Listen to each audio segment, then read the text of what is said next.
King Aethelred went to sleep thinking he had cornered 200 desperate Vikings. He woke up surrounded by 1,000 screaming warriors who had materialized from nowhere. Ragnar's secret would destroy an entire kingdom. This is the story of the greatest military deception in Viking history. How Ragnar Lothbrok hid an entire army in plain sight and unleashed the most devastating surprise attack ever recorded. For 3 months, English scouts had delivered the same report to King Aethelred. 200 Vikings camped by the river Trent, my lord. Desperate raiders led by Ragnar Lothbrok, trapped and running low on supplies. The intelligence seemed perfect. Aethelred's spies had counted the same warriors day after day. Ragnar's core band of veterans, their weapons, their shields, their tents arranged in the standard Viking camp formation. The perfect trap. From Aethelred's perspective, this was a gift from God. Ragnar Lothbrok, the most feared Viking raider in Europe, had finally made a mistake. He had allowed himself to be cornered with only 200 men against Aethelred's army of 2,000. The math was simple: 10 English soldiers for every Viking. Victory was certain.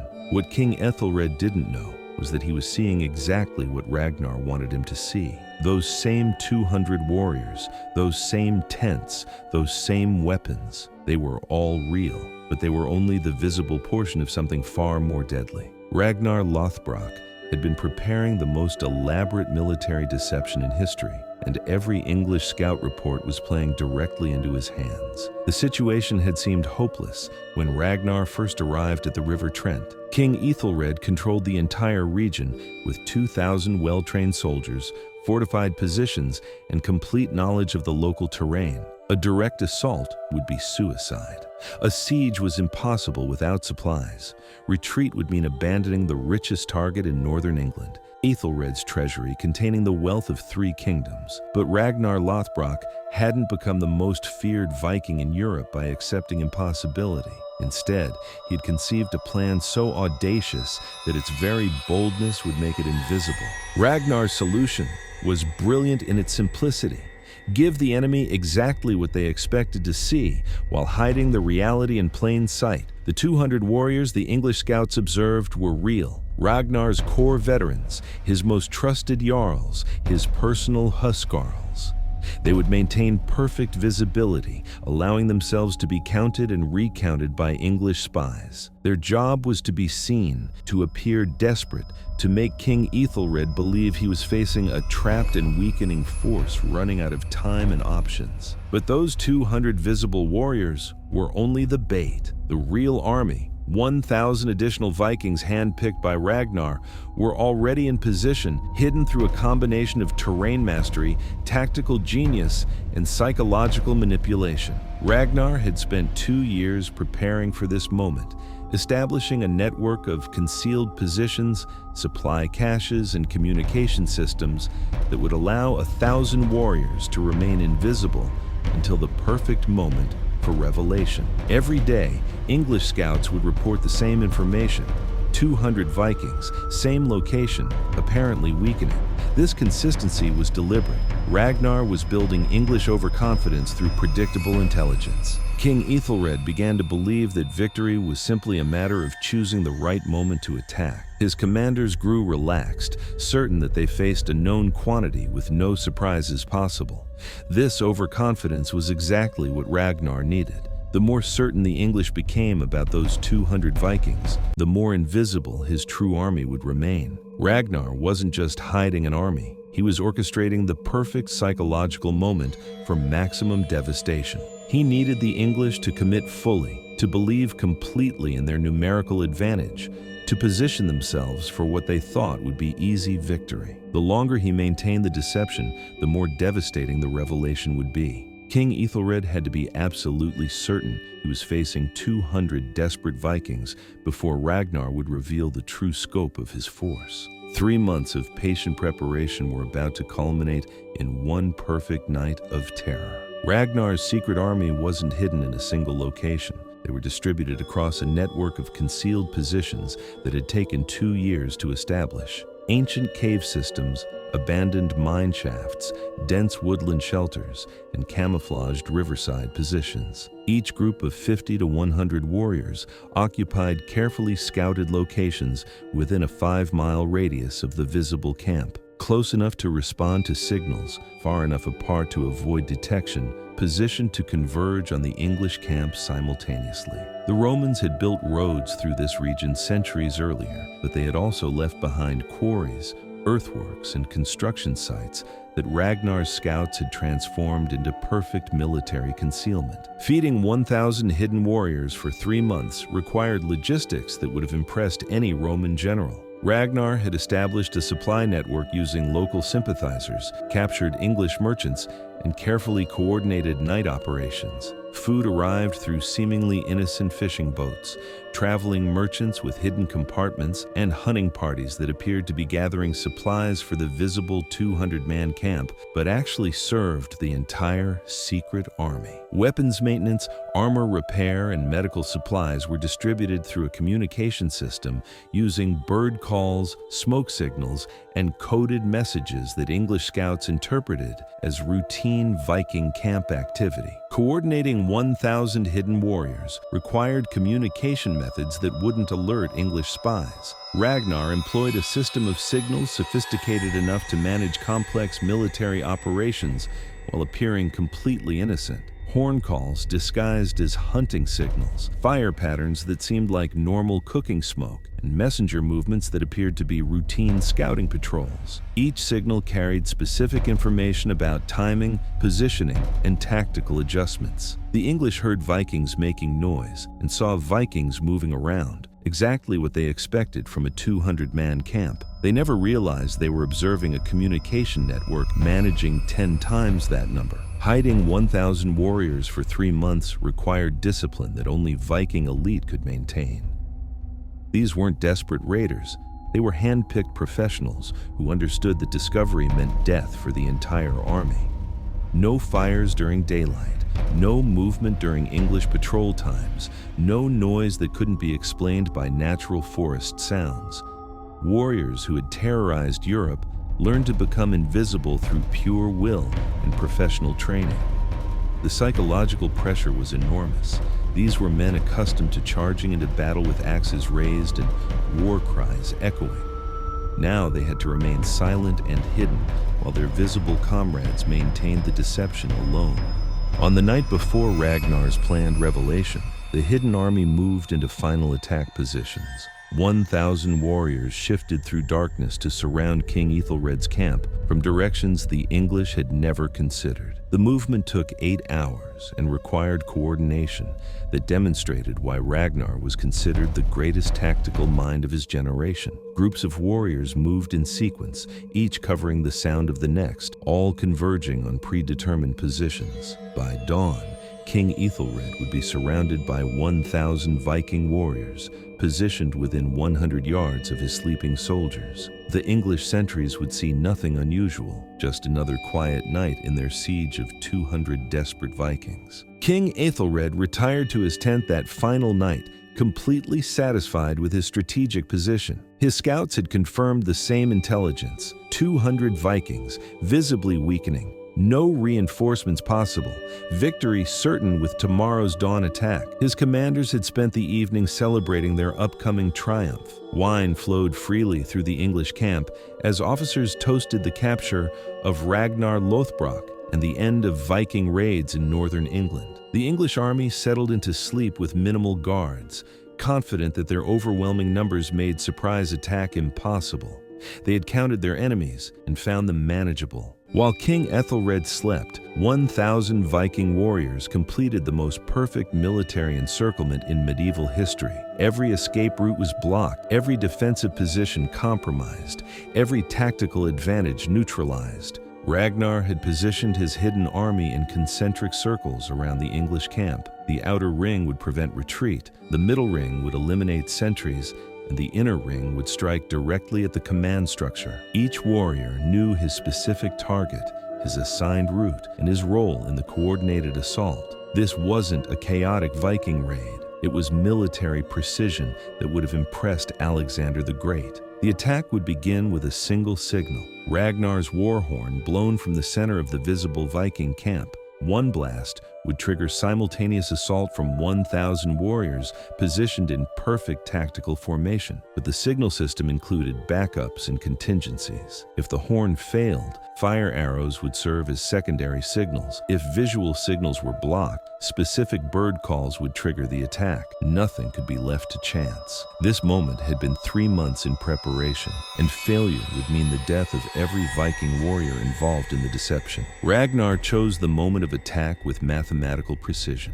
Deep enough into the night that English guards would be drowsy, early enough that darkness would provide concealment, timed perfectly with weather conditions that would muffle sound. The English had grown so accustomed to their routine surveillance of 200 visible Vikings that their attention had become predictable. Ragnar knew exactly when guards changed, when patrols moved, when the enemy would be most vulnerable. This wasn't just military tactics, it was psychological warfare raised to the level of art. Ragnar had spent months studying English behavior patterns to identify the perfect moment of weakness. In the hours before dawn, 1,000 Viking warriors completed their final preparations for battle. Weapons sharpened one last time, armor adjusted for silent movement, faces painted with war designs that would terrorize enemies in the coming chaos. These weren't the same Vikings who had sailed from Scandinavia months earlier. 3 months of disciplined concealment had transformed them into something new, a secret army that combined Viking ferocity with tactical precision. Each warrior understood that this battle would either create legend or end in death. There would be no retreat, no second chances, no mercy for enemies who had believed themselves safe. Ragnar's secret army was ready to materialize from nowhere and destroy a kingdom. At the darkest hour before dawn, Ragnar Lothbrok raised his war horn to the sky and blew the signal that would change the course of English history. The deep, resonant blast echoed across the River Trent, carrying a message that only his hidden warriors understood. The response was immediate and terrifying. From every direction around the English camp, the ground seemed to erupt with screaming Viking warriors. 1,000 men who had been invisible for 3 months suddenly materialized like demons from the earth itself. The sound was indescribable, not just war cries, but the collective roar of an army that had been silent for too long.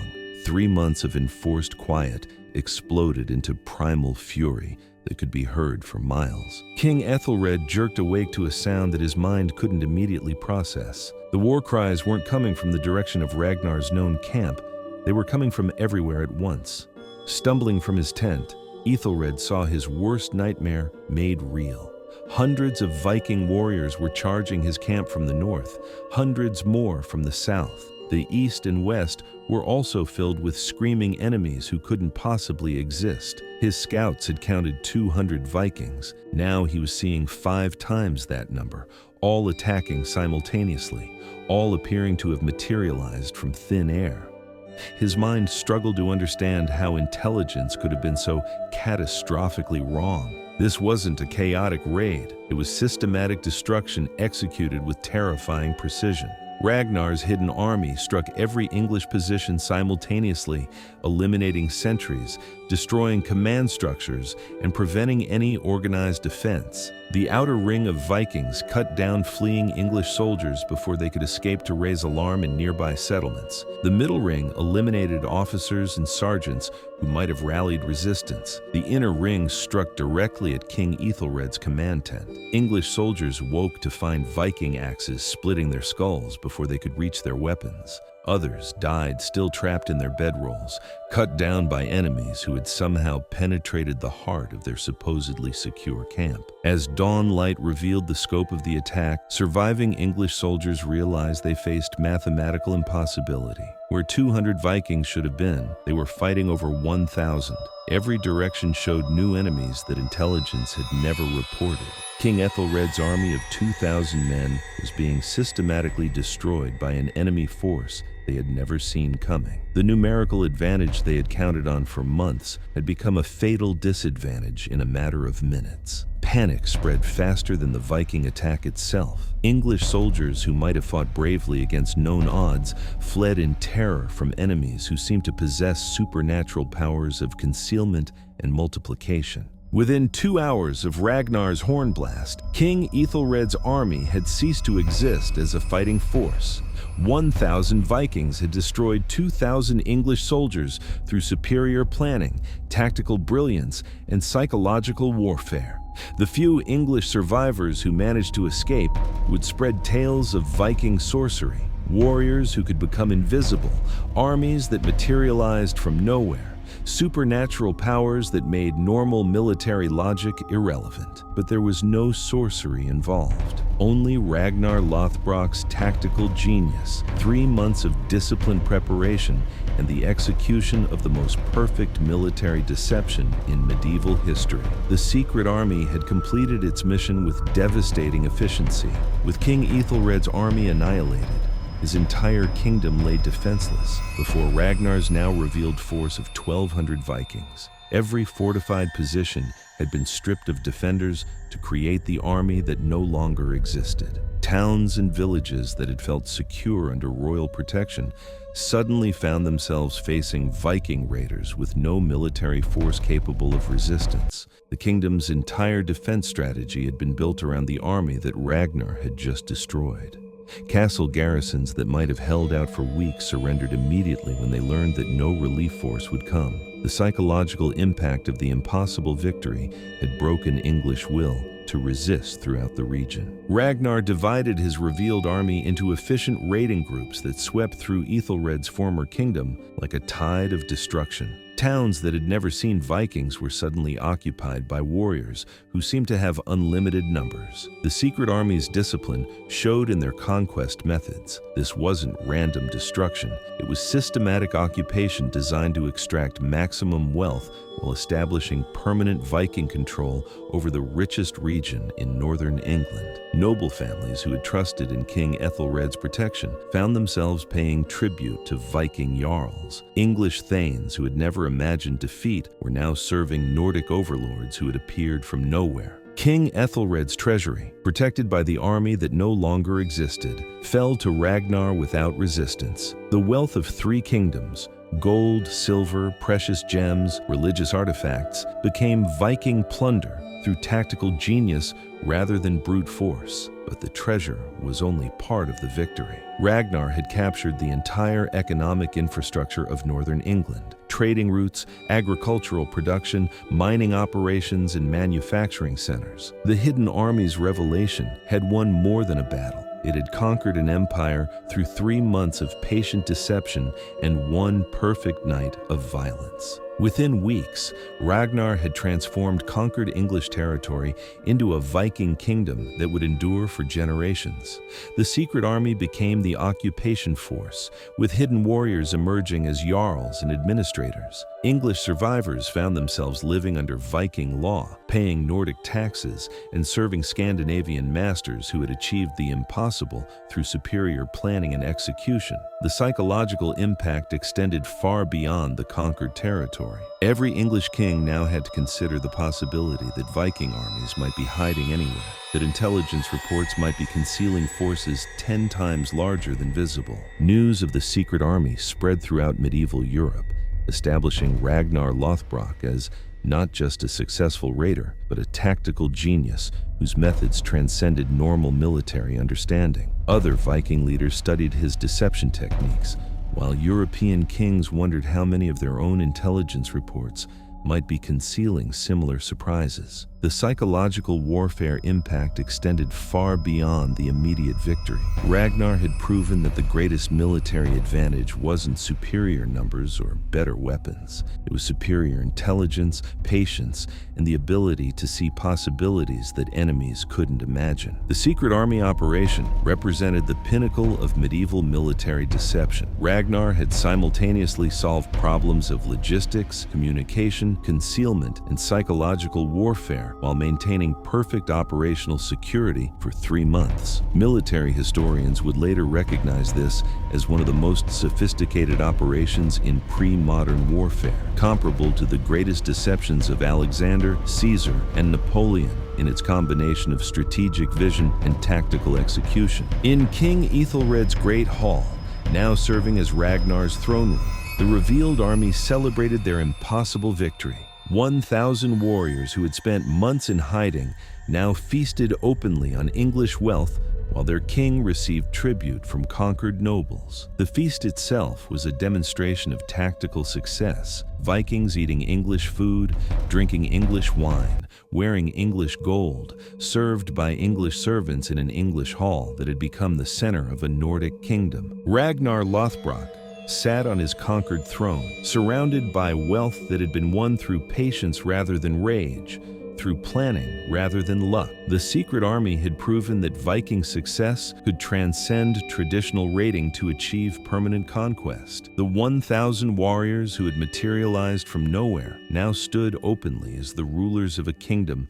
that had thought itself secure. Their 3 months of invisible discipline had earned them generations of visible prosperity. From his throne in Aethelred's former hall, Ragnar could see the truth that his enemies had learned too late. The greatest victories aren't won by the largest armies, but by the most intelligent commanders who understand that warfare is ultimately about information, deception, and perfect timing. The secret army had become a revealed kingdom, and Ragnar Lothbrok had secured his place among history's greatest tactical minds through the simple brilliance of hiding 1,000 warriors where no one thought to look. In the halls of his conquered kingdom, surrounded by warriors who had proven that impossibility was merely a failure of imagination, Ragnar raised his horn of victory to toast the most perfect military deception ever conceived. The secret was secret no more. The army was hidden no longer. The victory was complete, and the legend would endure forever.